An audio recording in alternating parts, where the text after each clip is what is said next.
When a man goes quiet and pulls away emotionally, it looks like a loss of love.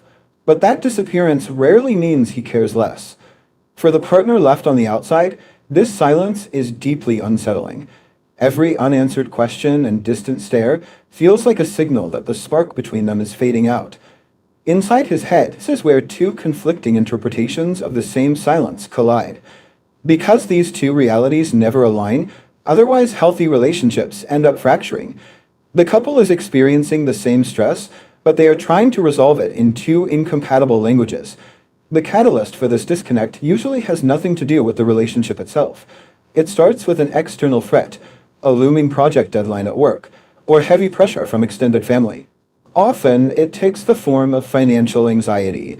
The persistent worry about paying the mortgage or covering unexpected bills acts as a heavy anchor, pulling a man away from his normal baseline behavior. As these external stressors stack up, they create a psychological vacuum. The energy required for proactive communication and casual conversation is abruptly sucked out of the household. When a relational crisis hits at this moment, it rarely stems from malice. It happens because the invisible weight of managing external life has temporarily paralyzed his ability to connect. To understand why communication shuts down, we have to look at how the male brain processes overwhelming external threats. Mental bandwidth is finite. This response is a state of intense psychological single-tasking. A strict triage protocol takes over. Emotional capacity shuts down, rerouting mental energy towards solving the immediate threat. Needing space is an external blockage, a temporary dam holding back the current. Losing interest is an internal power failure, where the system goes dark. Retreating into this focused state is an act of preservation. His silence indicates he is working to restore his own capacity, not looking for a way out of the relationship. If the quiet is a temporary coping mechanism, why does the natural human instinct to reach out and close that emotional distance often make the situation worse?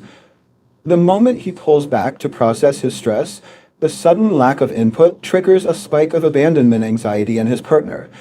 Driven by that anxiety, she moves in. She asks questions and tries to initiate conversation to secure reassurance and repair the connection. A feedback loop begins. To a stressed brain, her well-meaning pursuit registers as an additional demand on an overloaded system.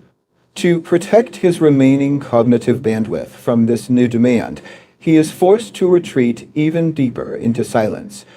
The emotional toll here is mutual.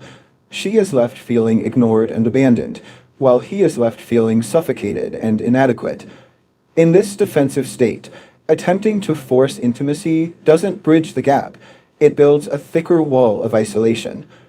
Understanding this psychology is not an excuse for all emotional absence. A healthy stress response has boundaries. It is a temporary retreat with a beginning when the pressure hits, and a clear end. There are specific markers that differentiate the two. Toxic detachment involves a chronic refusal to communicate, using silence as a weapon, or displaying unshakable apathy toward the relationship. The differentiator is what happens after the storm passes. A man managing external stress returns to a state of emotional connection the moment that specific pressure drops. This is about decoding temporary survival behavior, not excusing ongoing neglect. When a partner hits their threshold and goes quiet, navigating the silence requires a different approach. It requires offering space without internally building resentment toward the partner. Allowing this psychological retreat to conclude on its own timeline is the most direct path back to connection. Translating the silence accurately transforms a perceived threat into a manageable biological phase, stopping stress from destroying the partnership. While men often need this period of isolation, women have an emotional need that most men accidentally ignore every single day: